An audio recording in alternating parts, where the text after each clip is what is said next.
Hey guys, welcome back again on your own channel that is Prepared for Bank and I am again your host Ramesh Shanamat। और आज जो topic है वो है आपका IBS Clark films का pattern based miscellaneous जो question आपको देखने को मिले थे इस 2 दिन में, संडे और सैटरडे को, उसके ऊपर आधारित है। और ये वीडियो मैं इसलिए बना रहा हूँ क्योंकि आप अगर आपका शिफ्ट जो नेक्स्ट जो सैटरडे और संडे आ रहा है उसके ऊपर है, उसको है तो कुछ हद तक मदद मिल जाएगा आपको। इस वीडियो फिर से बाइलिंगुअल होने जा रहा है। और इस वीडियो को देखने के बाद अगर आपको अच्छा लगे तो प्लीज नीचे जो थम्स अप वाला लाइक बटन है तो उसको प्रेस कीजिएगा। और अगर इस चैनल के साथ आप जुड़े नहीं हो तो प्लीज सब्सक्राइब कीजिएगा और इस वीडियो को ज्यादा से ज्यादा लोगों को शेयर कीजिएगा और आपके सोशल मीडिया में भी शेयर कीजिएगा। और एक चीज दोस्तों, अगर आप एग्जाम दिए हो और आपके पास कोई सवाल हो तो आप जो स्क्रीन पर ईमेल आईडी दिखा रहा है आपको p4vin@yandex.com उस पे आप सेंड कर सकते हो, तो फिर मैं जाके उसको कलेक्ट करके उसके ऊपर नए वीडियो जो है ला सकूं शॉर्टकट के साथ। ठीक है दोस्तों, तो चलिए दोस्तों शुरू करते हैं। सो गाइस, आज का जो पहला क्वेश्चन है वो है अ train 120 meters long crosses a pole in 25 seconds. In how much time it will cross a bridge of a length of 240 meters? यानी कि बोला गया है कि ट्रेन का जो डिस्टेंस है, जो लेंथ है वो है आपका 120 मीटर, ठीक। और ये जो क्रॉस कर रहा है एक पोल को वो है 25 सेकेंड्स में। अब देखो गाइस, एक ट्रेन जो होता है वो एक पोल को कवर करने के लिए सिर्फ अपना जो लेंथ है उसको ही सिर्फ कवर करता है। अ पोल या फिर अ ट्री और अ पर्सन, इन सभी चीजों में एक ट्रेन जो है वो सिर्फ अपना खुद का डिस्टेंस जो है कवर करता है, क्योंकि देखो ये जो है पोल, ट्री या फिर एक पर्सन का जो लेंथ होता है वो बहुत छोटा होता है एक ट्रेन के मुकाबले, ठीक। तो ट्रेन जब भी इसको क्रॉस करता है तो सिर्फ अपना जो है वो डिस्टेंस क्रॉस करता है, ठीक। पर अगर एक ब्रिज है, ऐसे करके एक ब्रिज होता है, तो जब ये ब्रिज को क्रॉस करता है एक ट्रेन तो ये खुद का डिस्टेंस, खुद का जो लेंथ है और ब्रिज का जो लेंथ है वो दोनों ही कवर करता है। ये चीज आपको याद रखना है अगर आप ट्रेन के प्रॉब्लम आप सॉल्व कर रहे हो तो, ठीक। तो मतलब कि इस 25 सेकेंड्स जो थे इसमें ट्रेन सिर्फ 120 मीटर जो है क्रॉस किए थे, ठीक। क्योंकि यहाँ पर पोल बोला गया है तो 120 मीटर्स जाता है कितने सेकंड में, 25 सेकंड्स में, ठीक। अब देखो एक ब्रिज ऑफ 240 मीटर्स क्रॉस करने के लिए ट्रेन का जो अपना जो लेंथ है 120 मीटर्स उसके साथ इस 240 मीटर्स भी उसको क्रॉस करना पड़ेगा, क्योंकि हमने आपको बताया था क्योंकि ब्रिज या फिर प्लेटफॉर्म वगैरह को पार करने के लिए ट्रेन का खुद का डिस्टेंस और ब्रिज और प्लेटफॉर्म का जो डिस्टेंस होता है, मतलब कि जो लेंथ होता है उसको भी कवर करना पड़ता है, क्योंकि वो दोनों ही है जो है वो बड़ा है, ठीक। तो यानी कि इस 240 मीटर्स को क्रॉस करने के लिए ट्रेन को 240 प्लस 120 इक्वल टू 360 मीटर जो है क्रॉस करना है, ठीक। आप देखो 120 मीटर लगता है 25 सेकेंड, तो 360 सेकेंड जो है 360 उसमें कितना सेकंड, कितना जो है वक्त लगेगा। अब देखो 120 मल्टीप्लाइड बाई 3 होता है आपका 360, ठीक। आपको कैलकुलेशन नहीं करना है, यहाँ पर 3 मल्टीप्लाइड बाई 120 आता है आपका 360 और इस 3 को अगर 25 से मल्टीप्लाई करो तो आता है 75 मिनट्स, सॉरी 75 सेकेंड्स, ठीक। अगर आप यहाँ पर 3 से मल्टीप्लाई कर रहे हो तो आपको टाइम के साथ भी 3 से मल्टीप्लाई करना है, तो आपको आंसर क्या आएगा 75 सेकेंड। आपको जो है पेन और पेपर यूज नहीं करना है, ठीक। तो आंसर होगा आपका ऑप्शन सी, ठीक। तो चलिए नेक्स्ट क्वेश्चन की ओर चलते हैं।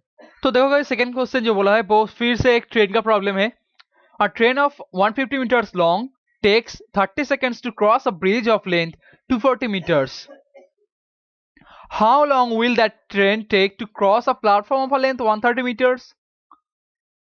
मतलब कि यहाँ पर बोला गया है कि 150 मीटर लंबा एक ट्रेन 250 मीटर लंबा एक ब्रिज को क्रॉस करने में 30 सेकंड का वक्त लगता है। तो 130 मीटर का प्लेटफॉर्म क्रॉस करने में उस ट्रेन कितना वक्त लेगा, ठीक। तो देखो ये क्वेश्चन सिर्फ पूरा का पूरा जो है वो पहले जो क्वेश्चन मैंने बताया था उसके तरफ है। अब देखो यहाँ पे बोला गया कि 150 मीटर लॉन्ग जो है वो है आपका एक ब्रिज, सॉरी 250 मीटर लंबा जो वो एक ब्रिज और 150 मीटर जो है वो है ट्रेन का डिस्टेंस, ट्रेन का जो लेंथ है, ठीक। हमने बोला था कि अगर ट्रेन का लेंथ और अगर ब्रिज क्रॉस कर रहे हो तो ट्रेन खुद का जो लेंथ है वो और ब्रिज का लेंथ दोनों ही क्रॉस करेगा। तो यानी कि जो 30 सेकेंड इन्होंने लिया, इसने लिया, तो 30 सेकेंड में कितना डिस्टेंस कवर किया? 150 और 250, ठीक, यानी कि 400 मीटर। और अगर इसको 130 मीटर्स का एक प्लेटफॉर्म अगर कवर करना पड़े तो उसका कितना डिस्टेंस कवर करना पड़ेगा? 150 मीटर्स प्लस 130 मीटर्स, क्योंकि 150 मीटर जो है वो ट्रेन का खुद का जो लेंथ है वो 130 मीटर जो है वो है प्लेटफॉर्म का जो लेंथ है वो, यानी टोटल 280 मीटर्स क्रॉस करना पड़ेगा। अब देखो 400 मीटर क्रॉस करता है 3 सेकेंड में, यानी कि 1 मीटर क्रॉस करेगा 430/400, और यानी कि 280 मीटर क्रॉस करेगा कितने समय में? ये तो ये जीरो और ये जीरो एलिमिनेट हो गया, ये जीरो एलिमिनेट हो गया, 4 7 जा 28, तो 7 3 जा 21, राइट? तो answer is 21. So what you have to do is just you have to see whether the train is crossing a platform or a bridge or a person or a tree. If it is crossing a platform, then the total distance it should cover is the length of the train itself and the length of the bridge or the platform. And if it is crossing a people or a tree or a pole, then it should cross its own distance only. That's the only thing you should know, and the calculation depends only upon you, that how fast and how easier you could do. Okay, so let's proceed to the next question. तो next question जो बोला है वो है area of a square field is 6400 square meters. How much will it cost to build a wall around the field at rupees 3.50 per meter? ठीक, तो यहाँ पर देखो, यहाँ पर बोला गया कि एरिया के ऊपर जो है क्वेश्चन है। ऐसे क्वेश्चन आपको देखने को मिले थे क्लार्क में, ठीक। तो यहाँ पर क्या बोला गया है कि एक स्क्वायर फील्ड जो है उसका एरिया है 6400 स्क्वायर मीटर, ठीक। तो पहले आपका जानना है कि एक स्क्वायर का जो एरिया का फॉर्मूला है वो क्या होता है। तो स्क्वायर का एरिया का फॉर्मूला होता है साइड स्क्वायर, क्योंकि देखो अगर ये एक स्क्वायर है तो ये जो चारों जो साइड है इसका जो लेंथ है वो सेम होगा, ठीक। तो यहां से एरिया दिया है और इसका फॉर्मूला है साइड स्क्वायर, तो एरिया से हमें साइड का जो वैल्यू है वो निकल जाएगा। अब देखो एरिया अगर 6400 है इक्वल टू साइड स्क्वायर है,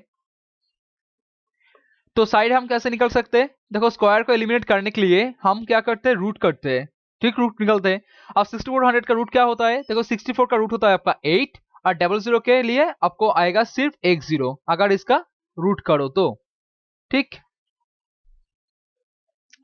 तो स्क्वायर का एक एक साइड का वैल्यू क्या है? 80 मीटर्स। अब देखो बिल्ड अ वॉल बोला है, हम वॉल कहाँ बिल्ड करते हैं? वॉल तो ऐसे नहीं कि पूरे ये जो फील्ड है उस पर हम बिठा दे, ऐसे तो वॉल नहीं बनता। वॉल जो बनता है वो स्क्वायर के साइड को लेकर होता है, ठीक। यानी कि हमें जो है इसका जो पेरीमीटर है उसको फाइंड करना पड़ेगा, ठीक। क्योंकि हम वॉल जो है वॉल यहाँ पर लगाते हैं ना, तो यहाँ पर अगर वॉल लगाता है तो हमें आता है क्या? पेरीमीटर, ठीक। स्क्वायर का पेरीमीटर का फॉर्मूला क्या है? स्क्वायर का पेरीमीटर का फॉर्मूला है पेरीमीटर 4 मल्टीप्लाइड बाई साइड, ठीक। Because we build wall around the square field, right? So the area perimeter would be 4 multiplied by these 80, यानी कि 320 meters, ठीक। अब हाउ मच कॉस्ट बोला है, तो देखो पर मीटर का कॉस्ट बोला गया है कि 3.50, तो टोटल कॉस्ट क्या होगा? ये जो है मीटर में निकल रहा है, तो एक मीटर कॉस्ट अगर 3.50 है तो इसका कॉस्ट क्या होगा? होगा आपका 320 मल्टीप्लाइड बाई 3.5। अब इस कैलकुलेशन को आसानी से आप कैसे कर सकते हो? देखो अब यहां से आपको मल्टीप्लाई नहीं करना है, आप इसको ऐसे लिख लो, सिर्फ 4 मल्टीप्लाइड बाई 80 मल्टीप्लाइड बाई 3.5, ठीक। अब देखो 3.5 जो है इसका दुगना क्या होता है? 7, ठीक। और 7 का दुगना होता है 14, क्योंकि 3.5 मल्टीप्लाइड बाई 4 के हिसाब से आता है 3.5 multiplied by 2 multiplied by 2. So 3.5 multiplied by 2 equal to 7 and 7 multiplied by 2 equal to 14. So we have to do is just 80 multiplied by 14. ठीक, तो 14 8s are 112 and this 0 should be here. So what will be the answer? 1120. ठीक, आपको ऐसे ही जो है calculation को छोटे छोटे पार्ट में ब्रेक करके आसानी से करना है. ठीक, मुझे लगता है कि ये आप समझ गए होंगे. तो हम नेक्स्ट क्वेश्चन देख लेते हैं. So the fourth question is, if the interest on a sum of money is 12 in 12 years is 1200 at 5% simple interest, what will be the interest of the principal in 2 years at the same rate of interest if compounded annually? मतलब क्या पूछा गया है कि 5% SI में अगर किसी सम का 12 साल में इंटरेस्ट होता है 1200 रुपये, तो 2 साल में कंपाउंड इंटरेस्ट कितना होगा. ठीक, मतलब कि यहाँ पर जो है प्रिंसिपल अननोन है. ठीक, तो हमें पहले प्रिंसिपल निकालना है. तो हम कैसे निकाल सकते हैं? प्रिंसिपल का फॉर्मूला क्या होता है? I इक्वल टू PRT अपन 100. ठीक, तो P का मतलब होता है आपका, यहाँ पर P जो है वो रहेगा. ठीक, R का वैल्यू क्या है? 5%. T का वैल्यू यानी कि time 12 years upon 100 equal to interest क्या बोला गया है? 1200. ठीक, तो देखो 12 यहाँ पर आता है आपका 100. ठीक, और 520 आता है यहाँ पर, क्योंकि ये जो है वो हम इससे नीचे लेकर के भी हम कर सकते हैं और इसको हम ऐसे इसके साथ मल्टीप्लाई करते हैं. ठीक, तो P यहाँ से क्या निकलता है? इससे अगर इसको मल्टीप्लाई करो तो आपका आता है 2000 रुपये. ठीक, तो 2000 जो है वो है आपका प्रिंसिपल. तो यहाँ पर इसके ऊपर आपको कंपाउंड इंटरेस्ट निकालना है, वो भी 2 साल के. अब देखो यहाँ पर एक ट्रिक यूज करना है आपको. वो क्या है? वो देखो, जो 2 साल का पूछा गया ना आपको. अब देखो कंपाउंड इंटरेस्ट क्या होता है. देखो पहले जो साल है वो उस पर तो सिंपल इंटरेस्ट और कंपाउंड इंटरेस्ट वो जो है वो सेम रहता है. ठीक, क्योंकि कंपाउंड एनुअली बोला गया है. अब दूसरे जो साल है उस पर देखो सिंपल इंटरेस्ट तो रहेगा ही, फिर से एक इंटरेस्ट लगेगा जो कि है इंटरेस्ट के ऊपर, क्योंकि आपको कंपाउंड इंटरेस्ट जो है उसमें इंटरेस्ट के ऊपर भी आपको इंटरेस्ट दिया जाता है. ठीक, अब देखो पहले साल का जो इंटरेस्ट होगा एक साल में वो क्या होगा? 2000 के ऊपर 5% बोले तो 2000 इंटू 5 इंटू 1 अपन 100. ठीक है, 0 यहाँ से कट गया तो आपका आता है 100, यानी कि एक साल का इंटरेस्ट होता है आपका 100. फिर से दूसरी साल में जो सिंपल इंटरेस्ट मिलेगा वो तो मिलेगा ही आपको 100, क्योंकि ये जो है वो 2000 के ऊपर आपको मिल रहा है. ठीक, और जो फर्स्ट जो साल में आपका इंटरेस्ट मिले थे 100, तो दूसरे साल में जाके उस 100 के ऊपर भी आपको 5% मिलेगा, क्योंकि ये कंपाउंड इंटरेस्ट है. Because you are compounding annually, so you will be getting an interest on the interest you have earned on the first year, that is rupees 100. So the interest on rupees 100 at 5% per annum will be 100 of 5%. तो यहाँ से आता है आपका सिर्फ 5. तो ये 5 भी आपको मिलेगा ना इंटरेस्ट के हिसाब से 2 साल में. तो क्या होता है टोटल जो इंटरेस्ट आपको मिल रहा है वो क्या है? 100 प्लस 5 यानी कि 205 रुपए. ठीक, तो आंसर होगा ऑप्शन ए. ठीक, क्योंकि आप देखो यहाँ पर पहले साल में जो है आपका इंटरेस्ट जो है 100 rupees. In second year also you will be getting the interest for the principal itself, that is rupees 100 again. And on the second year you will be getting and compound interest which will be calculated on the interest you have earned on the first year, that is rupees 100, and the interest will be 5% of 100, that is 5 rupees 5. So the answer will be 205. Correct. So let's proceed to the next question. So यहाँ पर बोला गया है कि if sum of two positive numbers is 1040, if 80% of a number is 50% of the other, what is the large number? बिल्कुल ऐसे ही एक question आए थे हार्ड शिफ्ट में, तो लगता है कि नेक्स्ट वीक में भी ऐसे क्वेश्चन आपको देखने को मिल सकता है. कि अगर आपको ऐसे पूछा जाए तो आपको इसका मतलब क्या होता है. अब देखो a multiplied by 8% equal to b multiplied by 50%, because here it is told that 80% of a number is 50% of other, यानी कि दोनों जो है वो सेम है। हम क्या करेंगे इससे, जो मतलब होता है कि डिवाइडेड बाई 100, अब डिवाइडेड बाई 100 दोनों तरफ है तो हम उसको एलिमिनेट कर सकते हैं। ठीक, अब देखो कैलकुलेशन को छोटा करने के लिए हम इसको जो है एलिमिनेट करते हैं, इसको भी हम एलिमिनेट करते हैं। अब देखो इस जीरो से इस जीरो कट जाएगा, तो मतलब कि a बाई बी आपका क्या आएगा, a is to be 5/100, sorry 5/8, correct. So the ratio will be a is to b equal to 5:8, right.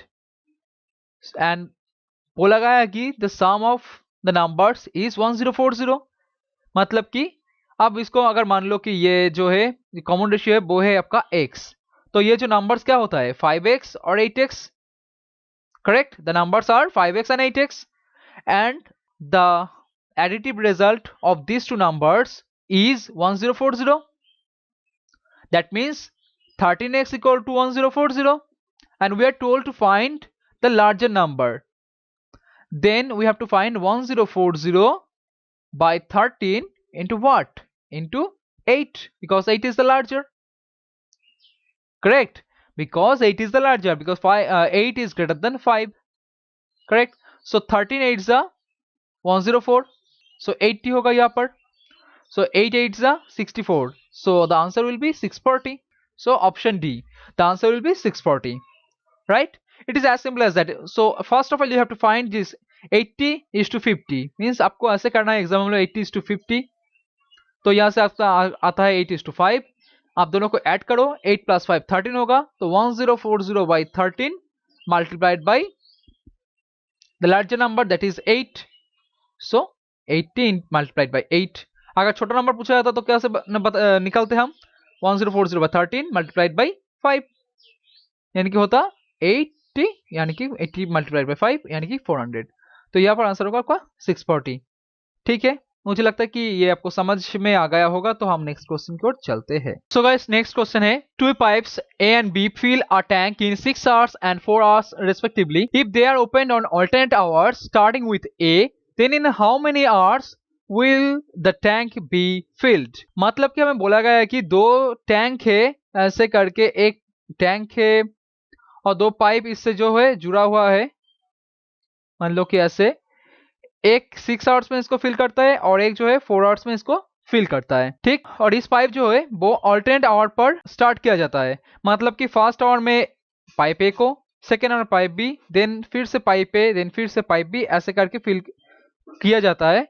तो कितने वक्त में, कितने आवर में पूरा का पूरा जो टैंक है वो फिलअप हो जाएगा। अब देखो इस पर अगर ऐसे बोला जाता कि दो पाइप फिल कर रहा है एक साथ, तो हम कैसे निकालते थे कि हम एक दिन का, एक घंटे का क्या होता है, एक घंटे में कितना करता है, ऐसे निकालते थे कि 1/6 और 1/4, क्योंकि 6 आवर्स में करता है एक पार्ट पूरा, तो एक आवर में करेगा 1/6 पार्ट्स। वैसे तरह अगर 4 आवर्स में करे तो एक आवर में करेगा तो 1/4 पार्ट। ठीक, तो देखो ये जो 1/6 प्लस 1/4 इसका वैल्यू क्या होगा, 20, मतलब कि 6 4 24 और 6 + 4 यहाँ पर होगा 10, तो अब इससे कैलकुलेशन कर सकते हो। अब देखो ये जो है ये 2 दिन में कर रहा है ना, एक दिन के तो नहीं, क्योंकि ये जो है ऑल्टरनेट दिन में, सॉरी ऑल्टरनेट 2 डेज में नहीं, 2 आवर्स में करता है, क्योंकि ये जो है ये ऑल्टरनेट आवर्स में कम करता है ना, ऑल्टरनेटिवली। ठीक, ऑल्टरनेट आवर्स बोला गया है यहाँ पे, तो देखो गाइस ऑल्टरनेट आवर्स बोला गया है, तो 2 दिन में अगर 10/24 करता है, तो देखो ऐसे अगर आपको आता है तो देखो 10/24 को हम क्या करेंगे, देखो ऐसे हम लिखेंगे 10/24। अब देखो 10 से उस नंबर से हम मल्टीप्लाई करेंगे ताकि ये 24 से एक्सिट ना करे। देखो 10 से अगर हम 2 से मल्टीप्लाई करें तो 20 होता है, अगर 3 से मल्टीप्लाई करो तो 30 होता है, जो कि 24 को एक्सिट कर जाता है। ठीक, तो आता है आपका 20/24। तो ये कितने दिन में हो रहा है, 2 दिन में अगर ऐसा 10/24 हो रहा है तो 2 घंटे में, तो 2 hours multiplied by 2 hours, 4 hours में अगर होता है आपका 20/24। ठीक, तो कितने जो काम है वो बाकी रहेगा। आप इस 24 को इस 20 माइनस करो तो होता है आपका 4/24, मतलब कि ऐसे आता है ये 1/-20/24। तो आपको ऐसे करना नहीं है, आप सिर्फ इस 24 से इस 20 को माइनस करके ऊपर लिखना है और इस 24 को ऐसे ही लिखना है। अब देखो इसको अगर हम करे तो ऐसा आता है 1/6। ठीक, अब यहाँ पर एक चीज आपको याद रखना है कि देखो 4 आवर अगर हो गया है, अब देखो ए बी ऑल्टरनेट कर रहा है ना, तो first hour A, second hour B, third hour A, fourth hour फिर से बी, तो फिफ्थ आवर इसके बाद क्या आएगा, इसके बाद थोड़ा सा कम जो है वो बाकी है ना 1/6। देखो फिफ्थ आवर में फिर से जो है ए काम करेगा, तो ए काम करने में कितना वक्त लगाता है 6 आवर्स, तो एक आवर में क्या करेगा 1/6 पार्ट्स ऑफ वर्क करेगा, तो देखो बाकी है आपका सिर्फ और सिर्फ 1/6 पार्ट ऑफ वर्क। ठीक, 1/6 मल्टीप्लाई बाई इस 6, तो करे आप करते हो तो आपको आता है क्या 1 आवर, यानी कि इस 4 आवर तो पहले ही आपको लग चुका है और फिर से उसके साथ ये 1 आवर आपका ऐड होता है, तो टोटल टाइम जो है वो क्या होता है 5 आवर्स। ठीक, so first of all you have to just calculate in just like that, you are finding it in not just in alternate hours but in simultaneously it has been opened, you are assuming that, and by doing so you are finding the total work done in 1 hour, that is 10/24, that is on 2 hours because it has been turned on alternatively, so 10/24 it has been done in 2 hours, so in 4 hours it is you are getting it as 20/24, so the remaining work is 1/6 part of work, correct.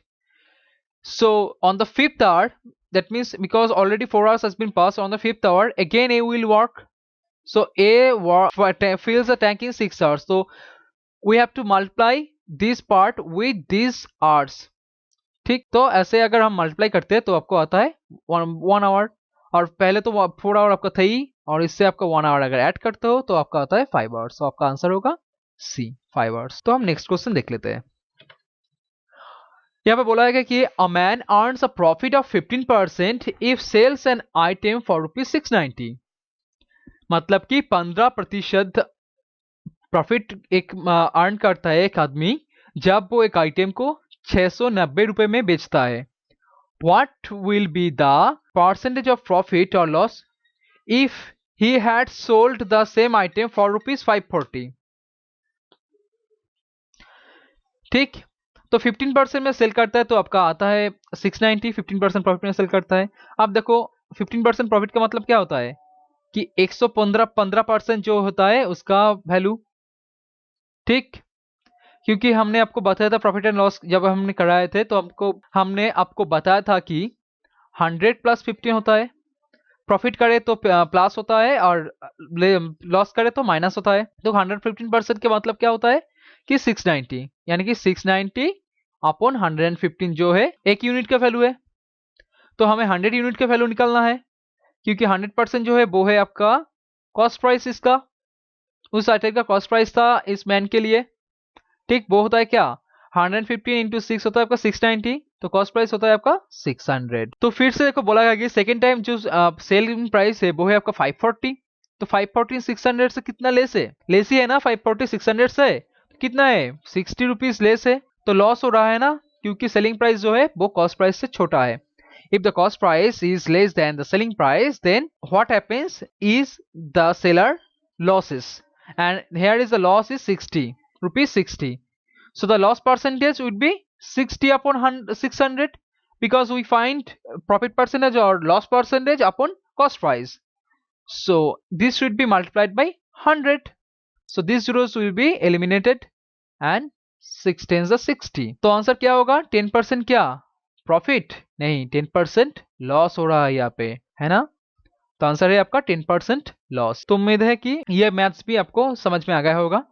तो देखो guys, ये आपका part 1 थे miscellaneous का, part 2 जो है वो 1 और 2 घंटे में आपके इस चैनल में आ जाएंगे, तो आप उसको भी जरूर देख लेना। और भी कुछ सवाल है, मैं एक वीडियो में वीडियो ज्यादा लंबा नहीं करना चाहता, तो इस वीडियो का हम यही पे खत्म कर रहे हैं, तो आप उस वीडियो को प्लीज देख लेना जो कि 1-2 घंटे में लग जाएगा। और अगर आपको इस वीडियो अच्छा लगा है, इस वीडियो का ट्रिक्स अच्छा लगा है, तो आप इस वीडियो को जरूर एक थम्स अप देना।